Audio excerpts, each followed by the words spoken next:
Fletcher Ossie was 43 years old, and he understood trust the way a carpenter understands wood. By grain, by weight, by the particular way it holds under pressure before it gives. He had spent 11 years building that understanding into something solid. A marriage, a family business, a name in Saskatoon that people said with quiet respect, because he had earned every syllable of it with early mornings and kept promises and a handshake that meant exactly what it said. He was not a man who made speeches about his own worth. Fletcher had never needed to. The work spoke, the ledgers spoke.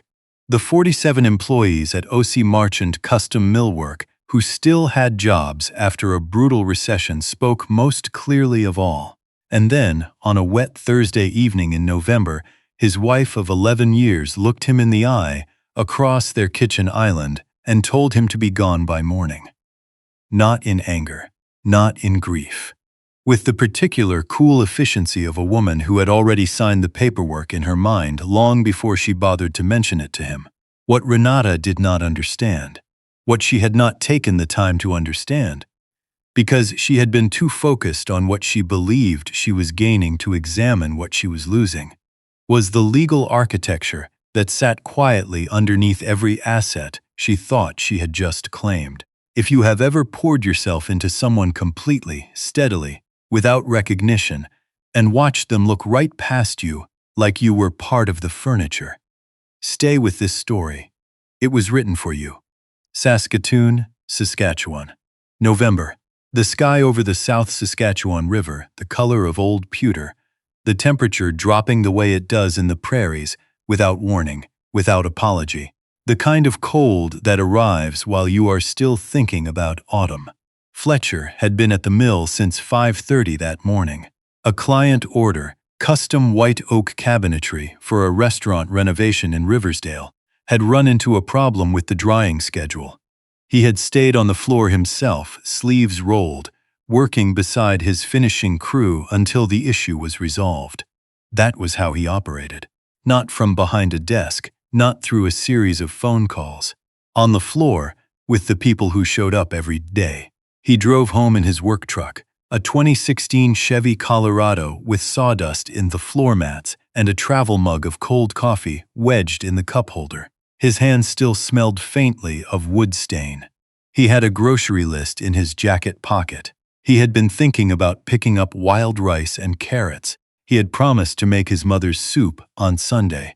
He was thinking about wild rice when he turned into the driveway and noticed the light in the kitchen was on, and Renata was standing at the island, and the way she was standing told him, before a single word was spoken, that something had already been decided. She was dressed for something. Dark blazer he had not seen before. Hair down. She looked, Fletcher thought, like a woman who had rehearsed. He came through the side door, set his keys on the hook where he had set them every evening for 9 years. She said, without turning, "I need you to make arrangements to leave. I'll give you until tomorrow morning." He stood in the doorway. "You want to tell me why?" She turned then, and what was in her face was not cruelty, exactly. It was something more clinical than that. Assessment. The look of someone who has run the numbers and arrived at a conclusion. "I think we both know this hasn't been working for a long time," she said. "And now that the business is in a position where it can support itself, I think it makes more sense for me to move forward independently." The business. Ossie Marchand Custom Millwork. Her mother's name was Marchand. Her father, Roland Marchand, had started the company in a rented garage in 1987 with 3 table saws and a client list that fit on one page. He had grown it into something real, and then the 2009 recession had nearly taken it apart. Fletcher had been the one to hold it together. Not metaphorically, literally. He had spent 4 months living inside the company's finances, restructuring supplier agreements, renegotiating their bank facility, calling in relationships he had built over 12 years in commercial contracting. He had invested his own savings, his full RRSP, his emergency fund, the down payment he had been building for a second property, directly into the operation. No fanfare, no formal announcement, just a man with a spreadsheet and a phone, and the kind of patience that most people mistake for passivity.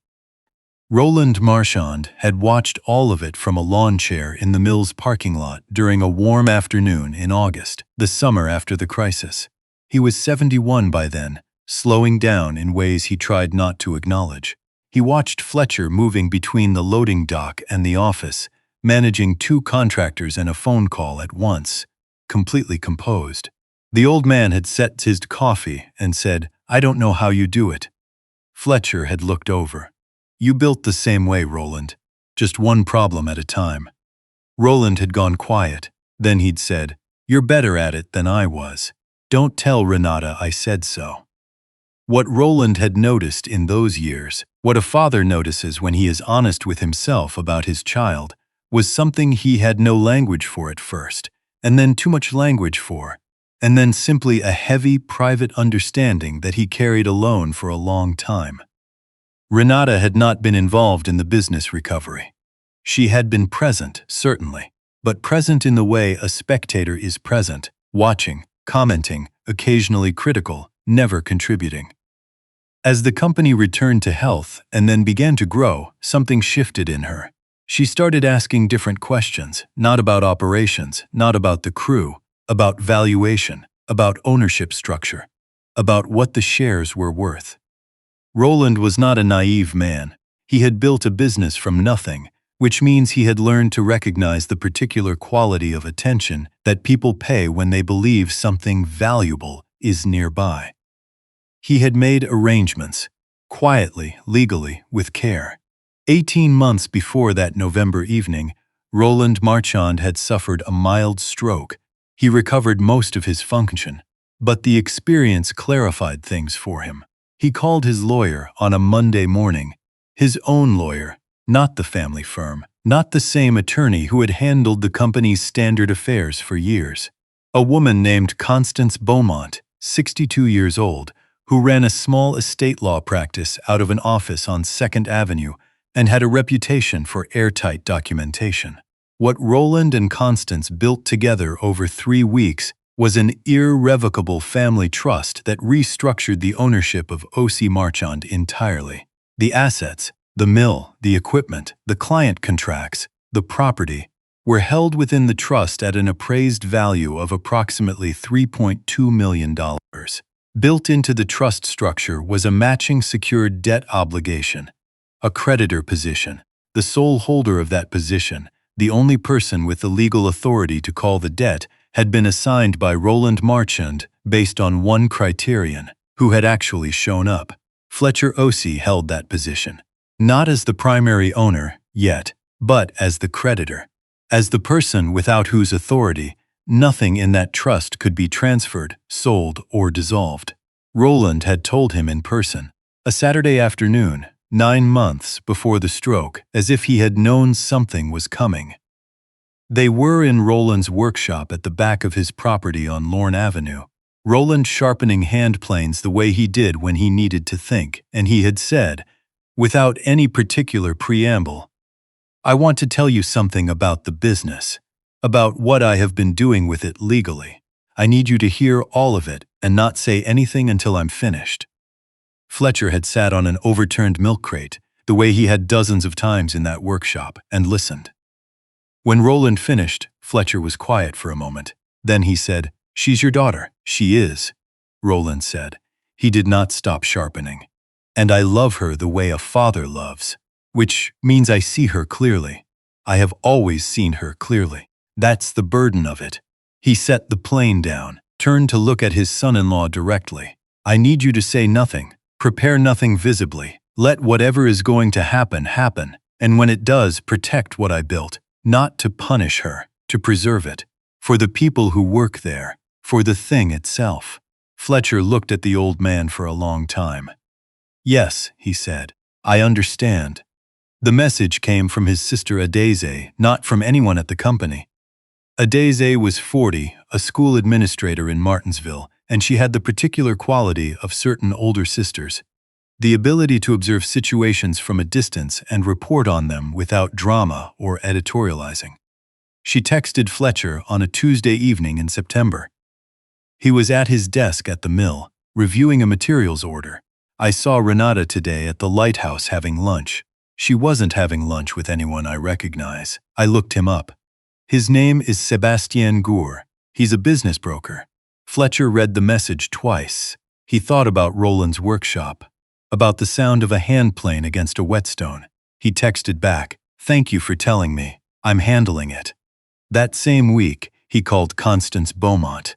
He had met with her once before, briefly when Roland first set up the trust to sign the initial documentation. She had struck him then as someone who did not waste words. She spoke in sentences that said exactly what they meant and stopped when there was nothing more to say. He respected that. He told her what Adieze had seen.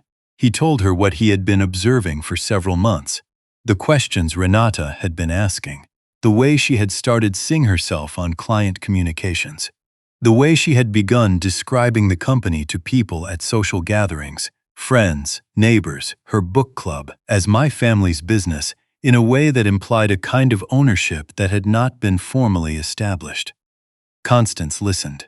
She made 3 notes. Then she said, "We should begin preparing." "What does that look like?" Fletcher asked. "It looks like 18 months of very clean paperwork," she said, "and complete discretion on your part." "I can do that," Fletcher said. What followed was careful and invisible. Constance conducted a full audit of the trust documentation, confirming the creditor position was airtight. She filed additional lien documentation against the primary assets.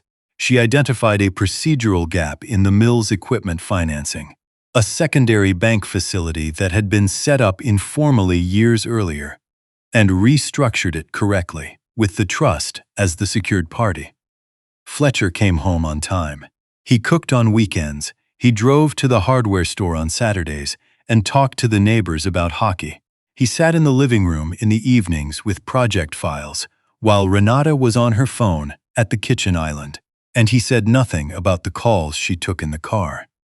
He said nothing about the way she had stopped asking how his day had gone. He said nothing about the new perfume or the receipts from restaurants on the other side of the city that appeared occasionally in the recycling bin. There are 2 kinds of patience: the kind that waits because it has no choice, and the kind that waits because it has done the math and understands that the right moment will arrive. Fletcher had always known the difference. On the Thursday night when Renata told him to leave, he packed a bag calmly. He took his grandfather's hunting knife from the bedside table, not a weapon, a tool, old hickory handle, his grandfather's initials scratched into the blade. He put it in the front pocket of his bag. He called Adieze and asked if he could stay a few nights in Martinsville. She said, "I'll have the room ready. Come whenever." He left at 9 that evening. He did not slam the door. Renata had already called her business broker. What happened 3 weeks later, and what Renata orchestrated at the Bessborough Hotel in front of everyone who mattered in Saskatoon, is the part of this story that requires you to stop what you are doing and pay attention. Because Fletcher Ossie did not simply attend that evening. He arrived with a plan 19 months in the making and a briefcase that was about to change every conversation in that room. 3 weeks after she asked him to leave, Renata Marchand, she had returned to using her maiden name within days, which told everyone who noticed something about how long she had been planning. Organized what she called a business announcement dinner. She booked the Versailles room at the Bessborough Hotel. Invitations went out on heavy cardstock with a small embossed M. The guest list ran to 130 names: clients, suppliers, city contacts, senior members of the Chamber of Commerce, and the kind of people who had known Roland Marchand for 30 years and attended his retirement dinner and sent flowers to his hospital room. The stated purpose of the evening was to announce a new strategic direction for Ossie Marchand Custom Millwork. The real purpose, which was visible to everyone who knew Renata well and to several who did not, was to announce that she was in charge now, that the company was hers, that the chapter with Fletcher was closed. She had invited him, her assistant had called. The message was, Renata requests your presence at Thursday's event. There are papers regarding the company transition that require your signature. Not in Constance's office, not privately, in a hotel ballroom. Fletcher confirmed he would attend. When her assistant reported back, Renata said, "Good. I'd like him to see how this goes." She had no idea what she had just invited into the room. The evening of the dinner, Fletcher spent the afternoon at his mother's house in Sutherland. Ama Osi was 68 years old. She had raised 3 children in Saskatoon after immigrating from Kumasi in her mid-20s, and she possessed the kind of clarity that comes from having done very hard things without complaint for a very long time. She did not over-explain things. She did not catastrophize. She cooked jollof rice in the large pot, the good one, and fried plantains, and she watched her son at the kitchen table the way she had watched him his whole life. "You're quiet," she said. "I'm thinking," he said. She set a plate in front of him, sat across from him. "Tell me honestly," she said. "How are you?" He looked at his plate for a moment. "I am sad, Mom. Not angry. Sad is different." She nodded slowly. "What you did for that company," she said, "for her father, for all those workers." She shook her head. "You didn't do it to be thanked, I know that. You did it because it was right. But I need you to know that I saw it. All of it. Your father would have seen it." Fletcher covered her hand with his and held it there. He left her house at 6:15. He had changed into a dark wool suit, no tie, collar open by one button. He called Constance from the truck on the way downtown. "We're ready," she said.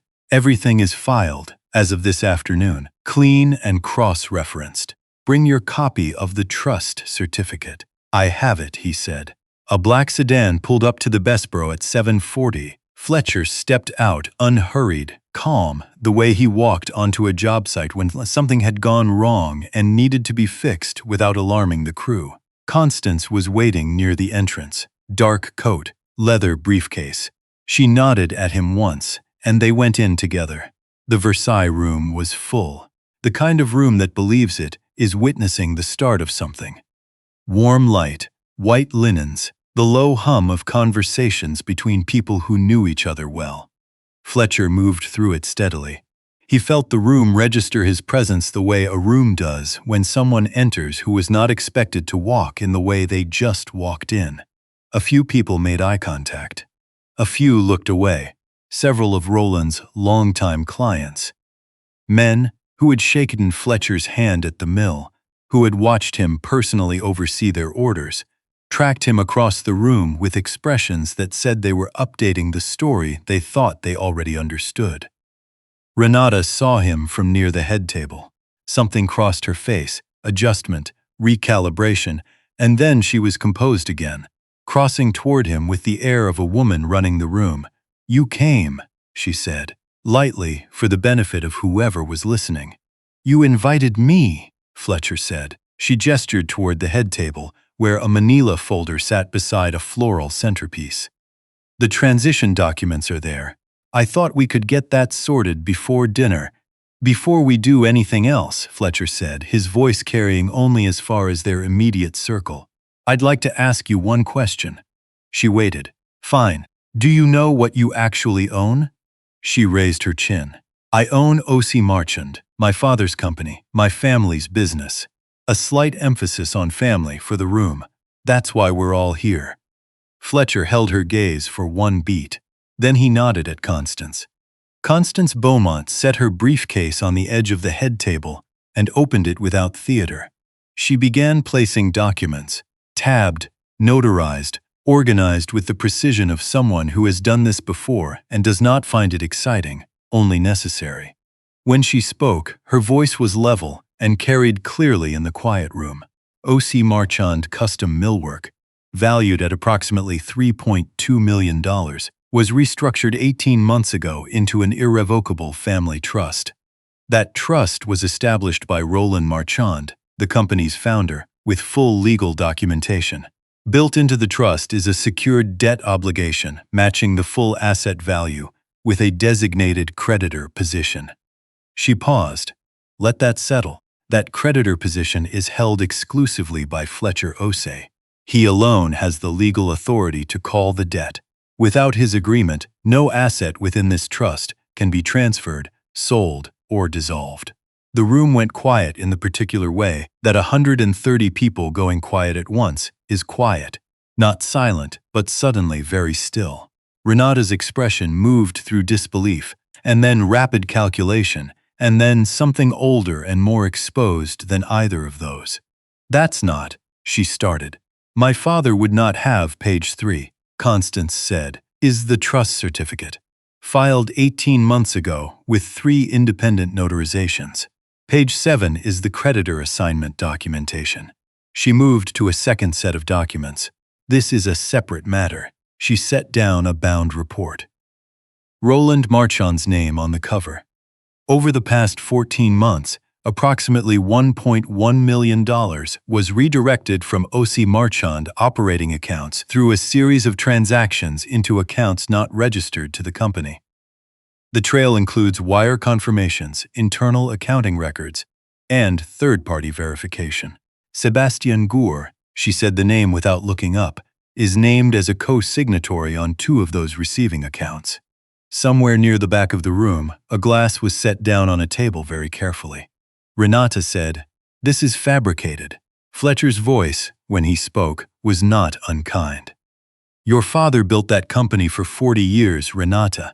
He did not build it to be redirected. You had no right." "He had every right," Constance said. "He was the founder and sole trustee at the time of restructuring. The documentation is complete." "Hold on." Because what Fletcher reached into the inside pocket of his jacket and placed on the table at that moment is what this entire story had been moving toward since the afternoon Roland Marchand sat in his workshop on Lorne Avenue, sharpening hand planes, and decided to tell the truth to the man who had earned it. It was not a legal document. It was a letter. A single folded page, the paper slightly soft at the creases from being carried close for 9 months. The handwriting on the outside was Roland's. Anyone in that room who had ever received a note from him in 30 years of business would have recognized it immediately. Deliberate, upright, the hand of a man who had learned to write by tracing letters carefully and never lost the habit of taking it seriously. On the outside, in Roland's hand. For the one who did not leave, several people near the front of the room recognized the handwriting before anything else. A woman who had known Roland Marchand since the company's first year pressed her hand to her chest. 2 of his longest-serving clients exchanged a look. Fletcher unfolded the letter. His hands were steady. He cleared his throat once for the acoustics and began to read. His voice was quiet and unhurried. In the stillness of that room, it was enough. "Fletcher, if you are reading this aloud, it means she made the choice I was afraid she would make. I am sorry. Sorry for what it cost you, and sorry for her, because I know what she is walking away from, even if she doesn't yet." No one in the room moved. "I built this company with a used truck and my father's name and 30 years of showing up before anyone else arrived. I nearly lost it once. You gave up your savings, your security, your own future plans and to hold it together, not because you were required to, because you were the kind of man who sees what needs to be done and does it without waiting to be asked." Fletcher's jaw tightened slightly. His voice did not change. "I cannot pretend I do not see what I see in my daughter.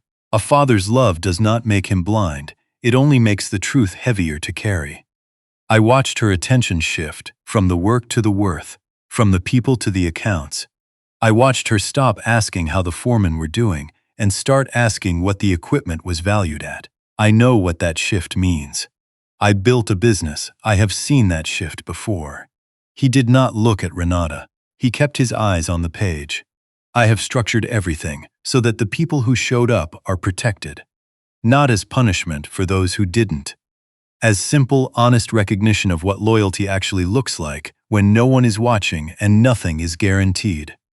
A man near the far wall, one of Roland's oldest suppliers, bowed his head slowly. "If O.C. Marchand survives another generation, it will be because you are the kind of person who stays. The kind who fixes things before they're asked to, who keeps his word when it costs something, who shakes hands and means it. Fletcher folded the letter once, his voice held. I am proud to call you my son. Take care of what we built. Take care of the people in it. He folded it again, placed it quietly on the table. Roland Marchand. The room held for 3 full seconds. Then Renata moved. She had maintained her posture through the entire reading. Chin up, expression controlled, every line of her presenting a woman who would not allow this room to see her come apart. And then the letter was folded, and her father's voice was somehow still in the air of the Versailles room, present in a way that had nothing to do with sound and everything to do with the particular weight that truth carries when it is spoken in front of witnesses. She reached for the letter with both hands, moving fast, as though taking it would undo what the words had already done to the room. Her heel caught the edge of the carpet runner by the head table. She went down, one knee, then both. Her palm hit the table edge. The floral centerpiece shifted. She caught herself with both hands flat on the floor, and the sound that came out of her was not anger, and it was not performance. It was grief. The specific, unglamorous grief of a person who has just understood, completely and all at once, the full distance between what they believed they had and what they actually threw away. She sobbed on the floor of the Bessborough Hotel in front of every person who had ever known her father. No one rushed forward, not because the room was without compassion, but because there are moments of honest reckoning that require witnesses, that only mean something because they are witnessed, and every person in that room understood they were standing inside one. Across the room, Sébastien Gour had been making a quiet, practiced movement toward the side exit near the kitchen corridor. He was perhaps 10 feet from the door when 2 individuals, coordinated by Constance that afternoon, because Constance coordinated everything, stepped forward and made it clear, without raising their voices, that he was not going anywhere. He stopped, looked at Constance across the room. She was watching him with the composed, unsurprised expression of someone who had anticipated this exact moment and prepared for it accordingly. He stayed. Hotel staff helped Renata to her feet. She looked across the room at Fletcher. She was searching for something in his face. Satisfaction, perhaps. The cold pleasure of a man who has won and wants the other person to feel the full dimensions of it. She did not find that. What she found was harder to absorb than anger would have been. It was sorrow, genuine, long-worn, private sorrow, the quiet grief of a man who had loved his wife faithfully for 11 years, who had watched her choose differently over and over again across 18 months, and who had not enjoyed a single moment of being right about where it was heading. You planned all of this, she said. Her voice had nothing practiced left in it. It was just the sound of someone finally understanding the size of what they missed. Fletcher was quiet for a moment. No, he said gently. Your father planned it. I kept my word to him. That's all. He looked at her one last time, the long, steady look of a man who has already made his peace privately with something and is simply completing the final step. Then he nodded at Constance. She was already on her phone. The legal proceedings moved quickly, the way they do when the documentation is comprehensive and the opposing side has nothing to dispute. Constance filed the civil complaint the following Monday. The forensic audit had been finalized for 3 weeks. The court issued its findings 8 weeks later. Renata and Sébastien Gour were ordered jointly to repay the full $1.1 million, with statutory interest and legal costs. Non-compliance would result in criminal prosecution on fraud and misappropriation charges. There was no viable appeal. The documentation was complete.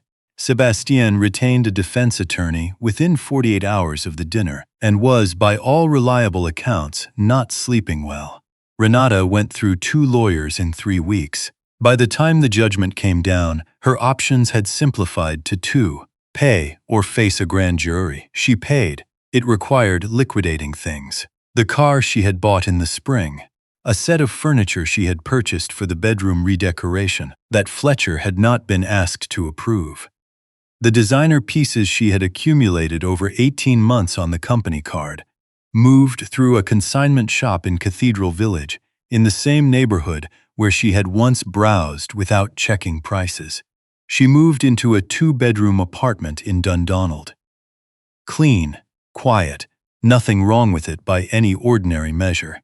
The kind of place she would have described 18 months ago, without thinking about it, as beneath her.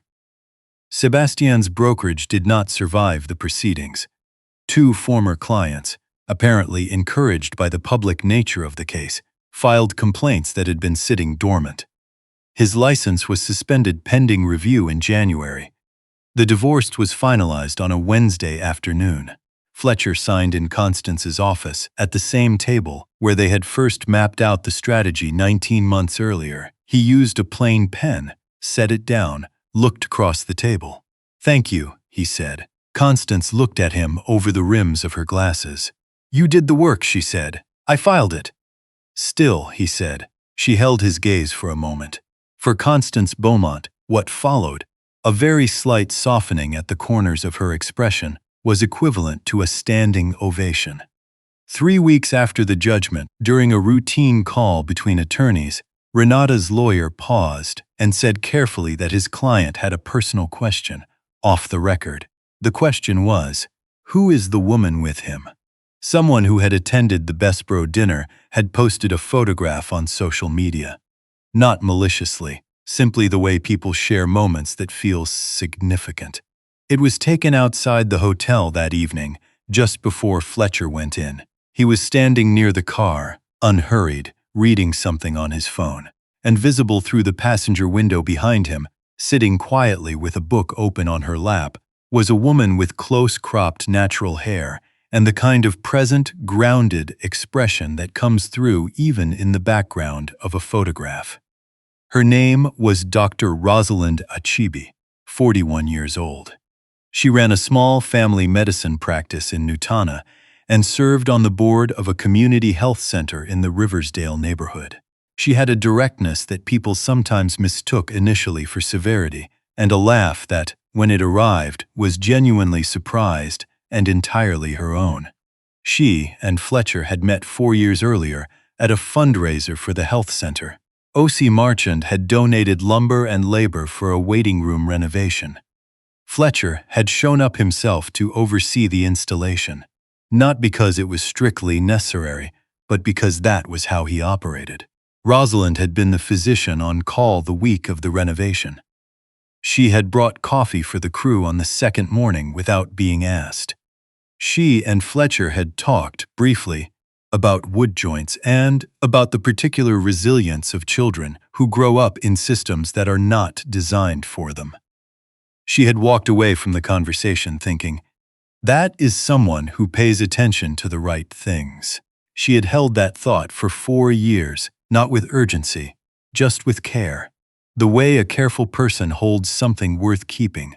Fletcher had called her 11 months ago, a Tuesday evening. She was finishing charts at her desk. He said, "I don't know if you remember me," she said. "I remember exactly." They had been together since, steadily and honestly. 2 people who knew their own minds and had arrived at the same place from different directions. Sharing quiet dinners and slow Sunday mornings, and the particular ease of a conversation where no one is performing anything. They were not yet engaged, but Ama Ose had already asked Rosalind twice about her grandmother's ring size, which told everyone who knew Ama exactly what was coming and approximately when. Fletcher responded to Renata's question formally through Constance's office. A single sentence. "Dr. Rosalind Achebi is someone I am building something real with." No additional context, none was needed. Renata read the response in her Dundonald apartment, sitting at a kitchen table from a second-hand shop, and she read it twice, and set it down on the table, and stood at the window for a long time looking out at the street below. She thought about something her father had told her once, a long time ago when she was in high school and had been carelessly unkind to someone quiet, and she had shrugged it off afterward. Roland had set down his coffee cup and looked at her without expression and said, "Baby girl." The ones who don't make noise are the ones who are actually doing the work. Pay attention to those ones. She had not paid attention. The morning light over Saskatoon in late autumn arrived slowly, the way prairie light does, patient, horizontal, the color of something warm that hasn't decided to announce itself yet. Fletcher was on the balcony of the mill's attached office suite at 6:45, in a clean Henley and work pants, holding a cup of coffee Rosalind had made in the French press she had brought over 2 weeks ago and left on the shelf above the sink with the quiet confidence of a person who intends to be somewhere for a while. He was holding his grandfather's hunting knife. Not because he needed it, because it was old and solid and it had been passed down by someone who had paid for things with his hands, and holding it helped him think. He looked out at the mill yard, the white oak stacks drying under cover. The loading dock his crew had expanded last year. The parking spaces where 47 trucks and cars arrived every weekday morning because people still had work to come to. He thought about Roland, about what it means to build something slowly, correctly, without recognition, and to hand it to the person who will carry it the same way. He said it quietly, to the mill yard and the morning light and no one in particular. I kept my word, Roland. The door behind him opened. He heard her before he saw her. The particular unhurried sound of someone comfortable moving through a space. Then Rosalind stepped out beside him, both hands wrapped around her own mug, breath visible in the cold air. She stood close enough that their shoulders touched. She didn't say anything for a moment. She was good at that. Presence without pressure.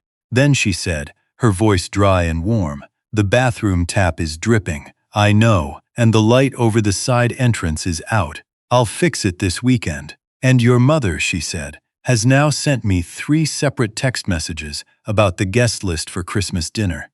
3, with bullet points. Fletcher laughed. A real one, from somewhere low in his chest, the kind that had been somewhat rare for 18 months and was coming back now, quietly and without announcement, the way things come back when the weight has been set down. That's just how she communicates, he said. Consider it an honor. Rosalind leaned her head briefly against his shoulder. I actually do, she said. Then, after a moment, more simply, are you all right? He considered it. He was a man who answered questions honestly or said nothing. Yes, he said. I genuinely am. And it was not something he was telling himself to feel better. It was not the performance of okayness. The composed exterior of a man still pushing through something difficult. It was actual peace, the specific settled stillness of a person who has carried something heavy for a long time, set it down correctly, and walked away without looking back. Amma arrived at noon, the way she always did, with a covered pot, groundnut soup. She set it on the kitchen counter, surveyed the office space her son now controlled outright, the company Roland Marchand had built and trusted to the right person, and was quiet for a moment. Then she walked to Fletcher, took his face in both hands, and held it there. I am proud of you, she said. You've told me, he said. I'll keep telling you, she said, until it's all the way in. She released him, looked past him at Rosalind, and said without preamble, the Christmas list needs to be finalized by next week. I need to know how many people you want from your side. Rosalind smiled. Let's sit down and do it properly, she said. Amma sat. She pulled a notepad from her bag. The negotiations began. Later, while Amma and Rosalind worked through the logistics with the cheerful focus of 2 women who had decided to enjoy each other's company entirely, Fletcher stood again at the balcony door, knife in hand, yard below, sky going pale gold the way prairie sky does in the early afternoon of a clear November day. He let himself think of Renata, not with bitterness, not with triumph, with the simple, honest grief of a man who loved someone for 11 years and watched that person choose against their own better self over and over until there was nothing left to choose. He did not wish her hardship. He had not engineered any of this for punishment. He had made a promise to an old man in a workshop, and he had kept it. That was the full extent of his intention. What she had mistaken, in the end, was the same thing people always mistake. She had seen his steadiness and called it settling. She had seen his patience and called it passivity. She had looked at a man who was quietly building the foundation underneath their lives and seen only a man standing still. The people who do not make noise, her father had told her once, are the ones who are doing the work. Fletcher put the knife in his jacket pocket, turned from the doorway, and went inside to join his family. There are 3 things worth carrying with you from this story. The first, read what you sign. Renata inherited control of a company worth $3.2 million and did not once ask an independent attorney to explain the trust documentation. Before you accept anything with significant financial implications, an inheritance, a business arrangement, a property transfer, sit down with a lawyer of your own choosing, not the family's lawyer, not the lawyer recommended by the other party. Yours. The paperwork is never just paperwork. The second, the people in your life who show up without being celebrated, who fix the problem before you knew there was a problem, who stay when it would be easier to go, who keep their word when no one is watching. Write one of them a note this week. Not a text, a note on paper dropped in the mail or left on a kitchen counter. Fletcher spent 11 years being that person. It was never acknowledged until it was far too late. Don't let that be the story you tell about someone you love. The third, greed is quiet at first. It asks small questions. It explains itself reasonably. By the time it is loud, it has already done most of what it came to do. Trust what you notice early. Roland Marchand noticed. He noticed and he planned, and the thing he built is still standing because of it. Don't wait until the only option left is to plan around someone instead of with them. This story was written with care and with the belief that steadiness is its own form of courage, that the people who show up quietly, consistently, and without fanfare are the ones worth paying attention to and the ones worth becoming.